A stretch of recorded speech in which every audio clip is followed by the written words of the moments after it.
شخص غايب عنك بقاله فترة، تعالوا نشوف الطاقة بتاعته ايه. حطوا طاقتكم على الورق وسموا الله بسم الله. الشخص ده يا جماعة في هنا شكل اجتماعي بينك وما بينه، يعني في هنا فعلا زواج وأطفال هنا ممكن، بس ممكن يكون كان في انفصال هنا أو فراق أو زعل. الشخص ده راجع بإذن الله يلم الشمل هنا، يعني راجع هنا يصلح الدنيا، طاقته كلها تصليح هنا، ويعوض الفترة اللي فاتت اللي كان مش موجود فيها. يعوض هنا الحب والعطاء اللي ما كانش بيديهولكوا بقاله فترة، ممكن ماديا وعاطفيا هنا.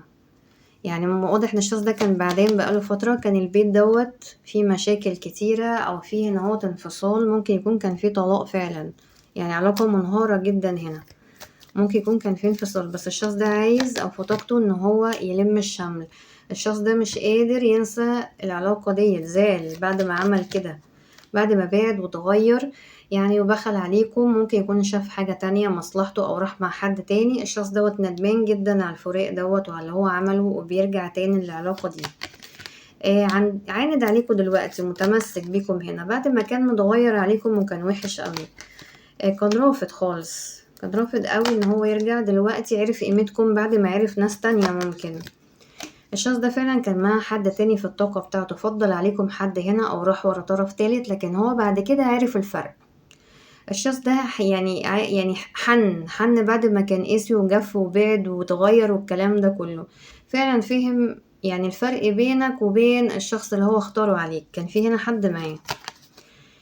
حس قد ايه هو كان غدار وخاين، وعنده دلوقتي ندم وخذلان فظيع على انه قوى قلب عليكم ومشي مع ان انتوا كنتوا الحب الحقيقي. يعني هنا شخص راح لحد وهيرجع للزوجة الاولى والاولاد باذن الله.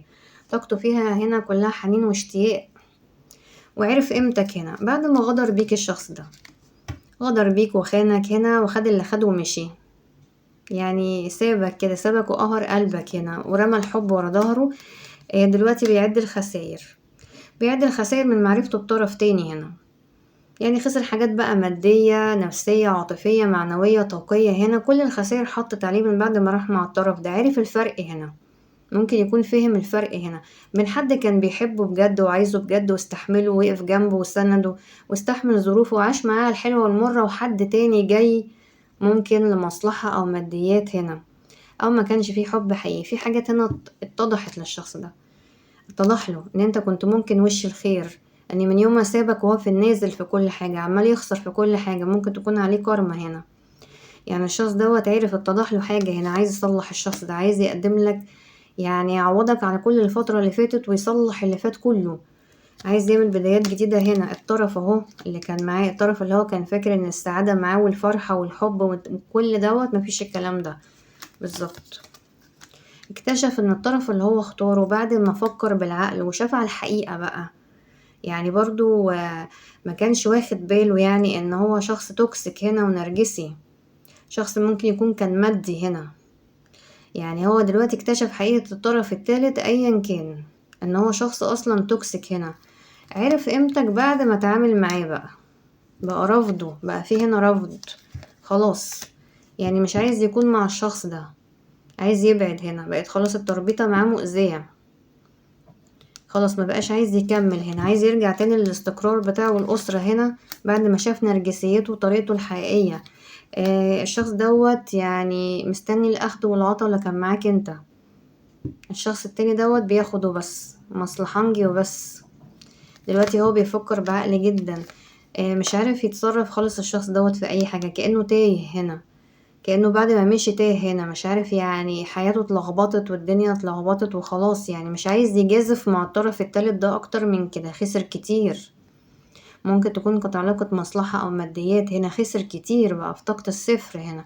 عايز يتواصل وعايز يتكلم، تايه الشخص ده مش عارف لسه يعمل ايه.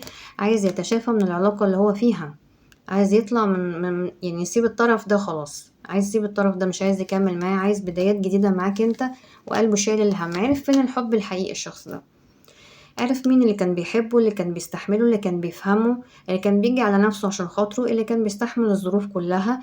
عرف الشخص الأصيل فين، عرف معدنك.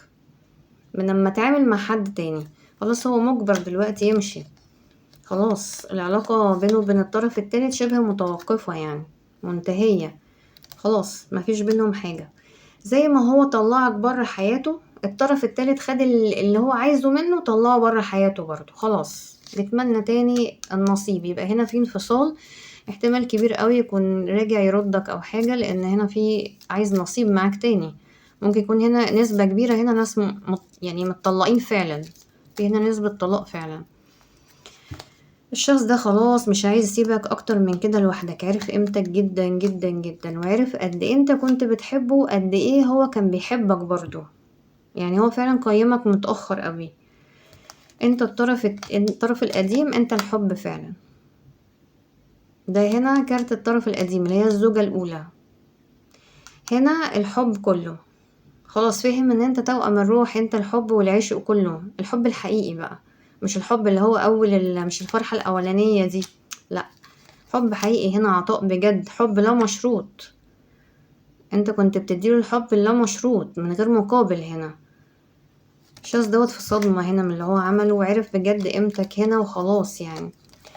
الشخص اللي هو الطرف التالت دوّة بعد عنه بعد ما خلاص مادياته بقت مش كويسة، أخد اللي وراه واللي قدّامه، خلاص في هنا ماديات مش كويسة، جه بعدها معاملة مش كويسة وعدم تقدير، عرف قيمتك بقى هنا، أنت عمرك ما كنت بتقدّره بالماديات ولا غير، كنت بتحبه على كل أحواله وعلى كل ظروفه وعلى كل حكاياته، يعني هو هنا فِهم الفرق هنا أمّا خد الطرف ده. دلوقتي هو مش عارف بقى هيصلّح الدنيا معاك إزاي، يعني هو هنا جرحك كتير وفي مشاكل كتير هنا ونهى العلاقة هنا، مع إن أنت الحب كله، كسر قلبك هنا بسبب طرف وبسبب تصرفاته هنا وعمل مسافات كبيرة بينك وما بينه، عمل فجوة كبيرة بسبب كسرة القلب والخاطر اللي هو عملها وإن هو راح فضّل حد تاني، الشخص دوّة عايز يعمل خطوة بس مش عارف لسه يعمل إيه، بس متعلق بيك جدًا هنا، الشخص ده ندمان جدًا عايز يرسّم تاني، لأ هو هنا في طلاق.